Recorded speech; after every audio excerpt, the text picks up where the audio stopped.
ಧಿಕ್ಕಾರ. ಕನ್ನಡ ಮಾಧ್ಯಮ ಶಾಲೆಗಳಿಗೆ ಅನುದಾನ ನೀಡಿದ ರಾಜ್ಯ ಸರ್ಕಾರ ಕೇಳಿ ಧಿಕ್ಕಾರ.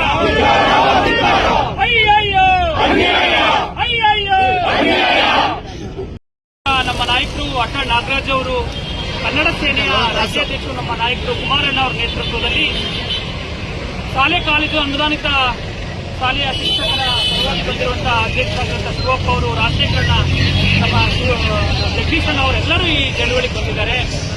ಕನ್ನಡ ಮಾಧ್ಯಮ ಶಾಲೆಗಳ ಅಧೋಗತಿಯ ಪರಿಸ್ಥಿತಿಗಳನ್ನ ಇವತ್ತು ಯಾರಿಗೂ ಕಾಣದೇ ಇರುವಂತಹ ಸಂದರ್ಭದಲ್ಲಿ ಅಟಲ್ ನಾಗರಾಜ್ ಅವರು ಆಡಳಿತ ಭಾಷೆ ಕನ್ನಡದ ಅಭಿವೃದ್ಧಿಗೆ ಕನ್ನಡ ಮಾಧ್ಯಮ ಶಾಲೆಗಳು ಉಳಿಬೇಕು ಅನ್ನುವ ಆಗ್ರಹದೊಂದಿಗೆ ಅವರು ಇಡೀ ರಾಜ್ಯಾದ್ಯಂತ ಹೋರಾಟವನ್ನು ಮಾಡ್ತಾ ಇದ್ದಾರೆ. ರಾಜ್ಯದ ಮುಖ್ಯಮಂತ್ರಿಗಳು ಅಂತ ಒಬ್ಬ ದೊಡ್ಡ ಹೋರಾಟಗಾರರು ಚಳವಳಿಗೆ ಇಳಿದಂತ ತಕ್ಷಣದಲ್ಲಿ ಕನ್ನಡ ಮಾಧ್ಯಮ ಶಾಲೆಗಳಿಗೆ ವಿಶೇಷ ಪ್ಯಾಕೇಜ್ ಅನ್ನು ಘೋಷಣೆ ಮಾಡಬೇಕು ಅನ್ನೋ ಆಗ್ರಹ ನಾನು ಈ ಜಿಲ್ಲೆಯ ಹೋರಾಟಗಾರರಾಗಿ ಮಾಡ್ತಾ ಇದ್ದೇನೆ. ಮಂಡ್ಯ ಜಿಲ್ಲೆಯಲ್ಲಿ 1673 ಕನ್ನಡ ಮಾಧ್ಯಮ ಶಾಲೆಗಳಿದೆ. ಅದರಲ್ಲಿ 600ಕ್ಕೂ ಹೆಚ್ಚು ಕನ್ನಡ ಶಾಲೆಗಳು ಮುಚ್ಚುವ ಸ್ಥಿತಿಯಲ್ಲಿದೆ.